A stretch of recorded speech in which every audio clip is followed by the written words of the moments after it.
Néstor. I'm the teacher in charge of the English program at Mizata. We have the Mizata English Academy. And right now we're here in Texicio, that is another community neighboring Mizata. And we're discussing here with Gianna about some ideas and things that we can do together so we can benefit the kids from this area too.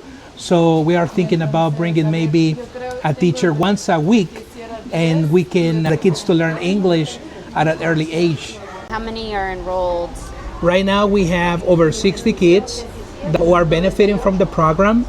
As I was mentioning before, the main objective is for us to help them see that English is not difficult for them to learn. And we're just trying to make sure that they have this familiarity with the language and they get in touch with it and they start learning the language at early stages. So when they grow up, they feel it's easier, and of course that they can also apply for job offers that require English, right? So they can work maybe at their own homes using the internet, right? Yeah. Or maybe at hospitality, because we have different places here that they can offer this option for them if they are bilingual people. How long has the program been running now? The program has been running for about 3 years and a half. I have been there for about 2 years and so. And we have been able to have some progress, and I can see it because now the kids can introduce themselves in English, and they are super enthusiastic when they come to class. They don't miss classes, because one of the things we do is that we have a rewarding program based on their attendance. And so they like coming to classes every day, and they are always willing to practice and do activities. And whenever we have the chance, we recently had Children's Day, and we were able to throw a party for them and stuff like that. At the end of the year, we also try doing another party as well.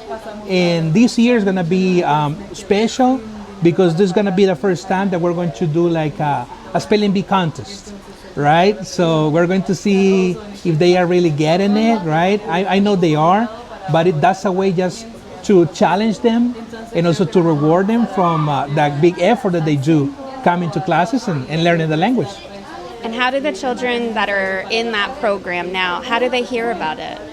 Well, it was basically mouth to mouth, because we started with the kids that live nearby at the very, shore, at the very beach, and then they started coming, and then they talked about it with their relatives or their classmates. So we had more kids coming, because we have limited space. We haven't even been to the schools nearby, because we are not certain if we can provide the same quality service for all of them, because it's like a huge population of students. So we're trying to scale it little by little, and I have it scheduled I have it in groups of 13, so they can receive the program, the classes. And when are the classes? The classes are from Mondays through Thursdays. I have the older ones on Mondays and Wednesdays. They are high school students and also maybe a couple of young adults from the community, and we are focusing on them to be able to apply for a job offer maybe by the end of the year, or hopefully by spring next year. And then we have the rest that are kids from the ages of around maybe 5 to 6 and to maybe 16, 17, the rest of the kids. Yeah. That's awesome. When you think about how long you've been at the program, is there one story that sticks out to you about someone who you've seen just really take off in the program?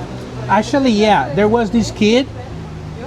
He studied for 2 years, but at the same time, he also took a cooking course that was developed by another NGO in the area.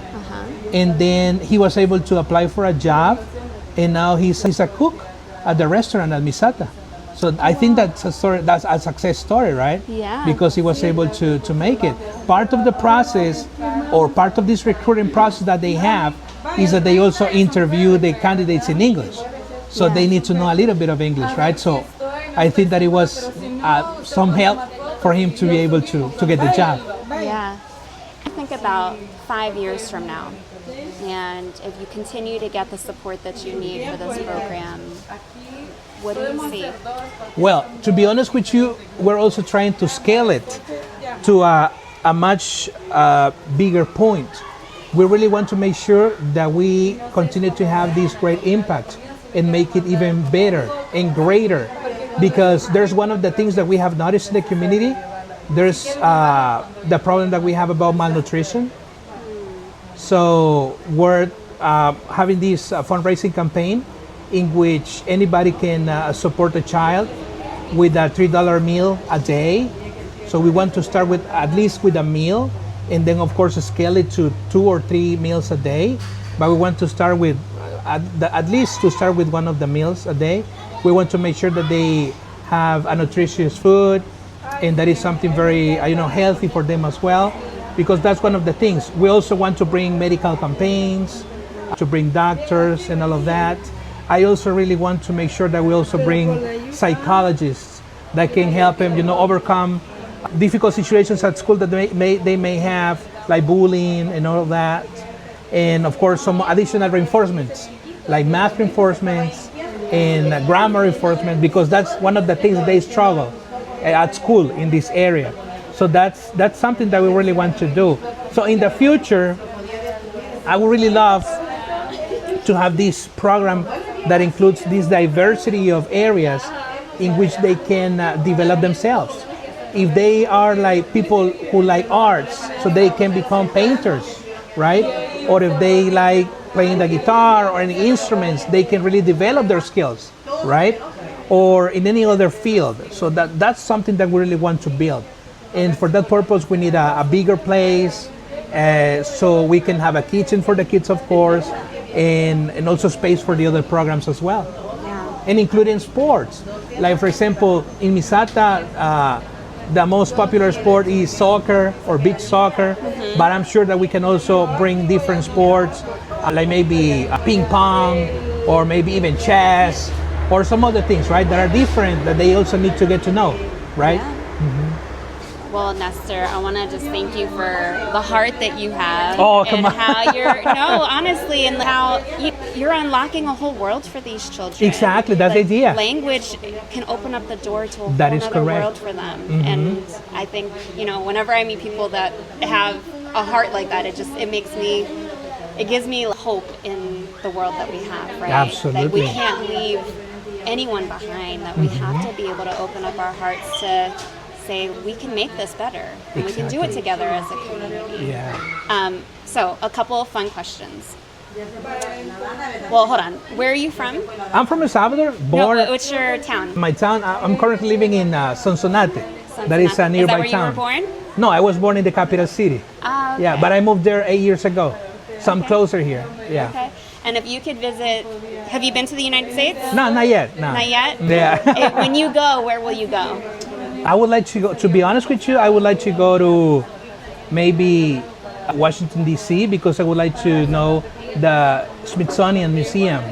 I think that's super cool. Yeah. Or maybe any other place like New York, because I think that there are very cool places with a lot of culture and knowledge that you can also learn and also share later with others, right?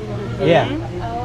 Well, thank you so much. Oh, it's a pleasure. Yeah. And I'm glad we got a chance to talk and hear more about your dream and your vision for the future. And I'll be sure to share it with all the people that I can, because I think it's important to continue to help people. I also thank you for that. We're trying to reach at least 200 kids next year. So hopefully we can make it. We will see how it goes. I'll be back in June, so I'll ask you, where are we at on our Exactly. number 200? And you will see. I hope that you will see. Yeah. Well, thank you so much. Thank you, Anna. It's a pleasure. Yes, I appreciate it. thank you. Thank you very much.